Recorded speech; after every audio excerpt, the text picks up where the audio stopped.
might be the first year in my memory where a DC movie is better than a Marvel movie. Heck, even Morbius was better than this, because Morbius was at least fun.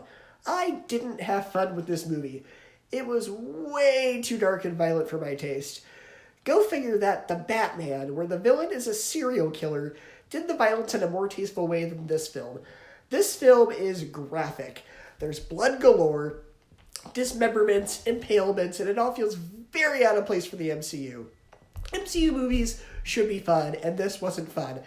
And yeah, I've said in my Moon Knight reviews sometimes that Moon Knight got a bit dark too, but when Moon Knight went dark, it was dark in a more fun, spooky sense with werewolves and mummies. It was all very kind of in the fun, spooky Halloween sense. It was just kind of fun to it, but this is dark in a very different way. This is dark in a very occult sense. I just had a very dark feeling watching this movie. Well, what's good about it? Well, the performances are good. I mean, Elizabeth Olsen is great at playing insane and evil, and she's actually very scary in this movie. And there are some good action sequences and some creative visuals.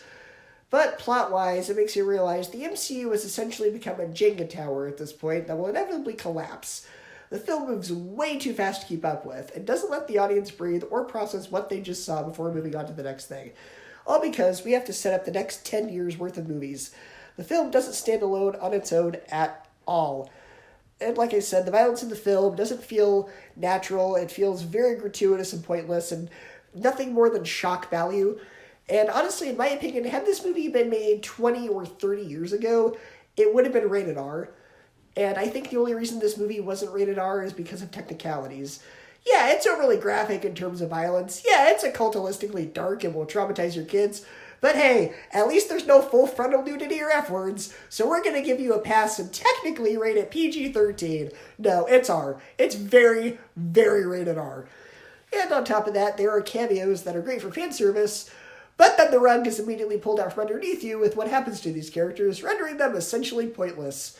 In fact, the MCU has gotten so convoluted at this point that the post-credit scene in the first Doctor Strange that set up Mordo to be the villain in this doesn't even come up in this movie. So they're basically setting up plot threads that they're completely forgetting about now, folks. For me, this movie was way too dark and violent to recommend. MCU movies should be fun. This wasn't fun. It was dark. I can't recommend it. Unfortunately, I have to give Doctor Strange Multiverse of Madness a D, a 6 out of 10, and a 2 out of 5 stars. It's just not worth it.